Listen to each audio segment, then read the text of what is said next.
সরকারি উন্নয়নমূলক কাজে ইট নিয়ে সেক্ষেত্রে দপ্তর থেকে অর্থ দেওয়া হচ্ছে না, মিটিয়ে দেওয়া হচ্ছে না বকে এমনই অভিযোগে এবার ক্ষতির সম্মুখীন হতে হচ্ছে রইসা দুঃখিত সেক্ষেত্রে এক ইট ভাটার।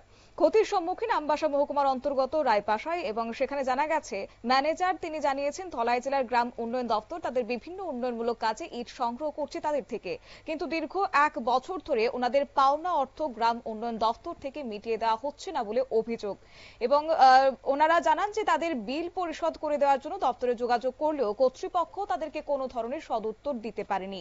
তাই 1 বছর যাবৎ বিলের অর্থ না পেয়ে বর্তমানে তারা ক্ষতির সম্মুখীন হচ্ছেন। তিনি জানান বর্তমান সময়টা হচ্ছে তাদের কাজের সময়, আর এই সময় যদি তারা ইট না তৈরি করতে পারেন তাহলে তাদের ইন্ডাস্ট্রি অনেকটাই ক্ষতির সম্মুখীন হতে হবে বলে তিনি আশঙ্কা প্রকাশ করেছেন। এই প্রসঙ্গে কি বললেন ইট ভাটার ম্যানেজার, শুনুন।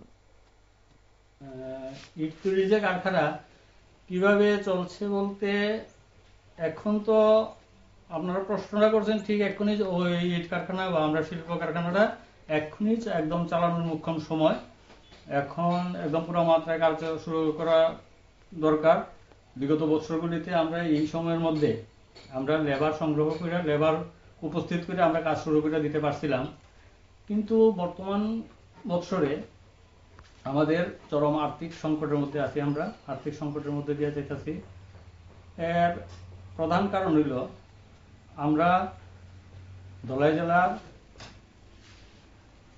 গ্রাম উন্নয়ন দপ্তরে বিভিন্ন উন্নয়নমূলক কাজে প্রয়োজনীয় ইট আমরা আমাদের বাট্টার থেকে সরবরাহ করে থাকি, পরবর্তীতে বিলের মাধ্যমে আমাদের সেই অর্থরাশি আমরা পাইয়া থাকি। কিন্তু গত বছরে বিল একটা বড় অংশের বিল মানে আমাদের মূলধনের একটা বড় অংশই এই গ্রাম উন্নয়ন দপ্তরে সরবরাহকৃত ইট সরবরাহ করার ফলে আমাদের মূলধনটা এখানে আটকে দিচ্ছে। আমরা এখন পর্যন্ত বিলটা পাইছি না।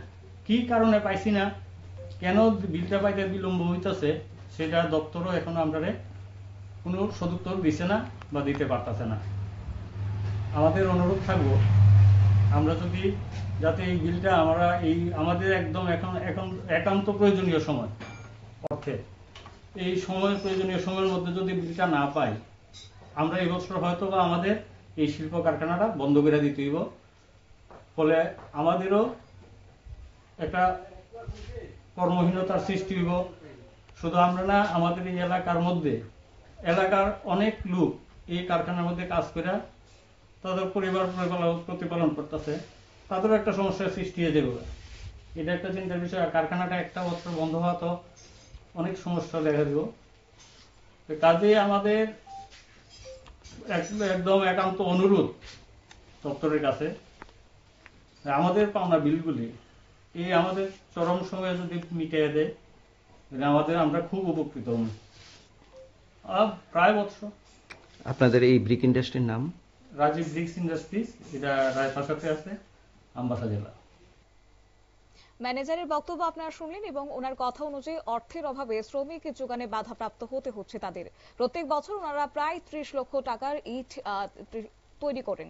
এই বছর এখনো পর্যন্ত ইট তৈরির কাজ শুরু করতে পারছেন না। তারা জানান যে তাদের এই ইন্ডাস্ট্রির উপর নির্ভর করে সেখানে রয়েছে অনেক পরিবার। যদি এই বছর তাদের এই ইন্ডাস্ট্রি থেকে ইট তৈরি না হয় তাহলে তারা আর্থিক দিক থেকে অনেকটাই ক্ষতির সম্মুখীন হবেন। যদিও এই প্রসঙ্গে নিউজ ভ্যানগার্ডকে দেওয়া একান্ত সাক্ষাৎকারে জেলা শাসক কি জানিয়েছেন শুনুন। ये रेगा का काम जो है वो मटेरियल कंपोनेंट का काम है एंड अभी वेजेस का जो था वो पूरा सिस्टमेटिकली मिल गया है। मटेरियल का कंपोनेंट का भी अभी प्रोसेसिंग चल रहा है। वो एसएनए स्पर्श के वजह से थोड़ा सा डिले हुआ था, पर अभी प्रोसेसिंग चल रहा है और मटेरियल का पैसा बहुत ही जल्दी मिल जाएगा। আপনারা শুনলেন জেলা শাসকের বক্তব্য এবং অন্যদিকে তারা ইট ভাটার মালিক কর্তৃপক্ষ তারা আশঙ্কা প্রকাশ করছেন এবং তারা বলেন অনুরোধ জানিয়েছেন যে দপ্তর যেন এই দিকটা চিন্তা করে অতি সত্ত্বর তাদের পাওনা টাকা মিটিয়ে দেয়। তবে এখন দেখার বিষয় আদৌ সেক্ষেত্রে উদ্যোগ গ্রহণ করে কিনা দপ্তর। নিয়ে নিচ্ছে ছোট্ট একটি বিজ্ঞাপন বিরতির সঙ্গে থাকুন।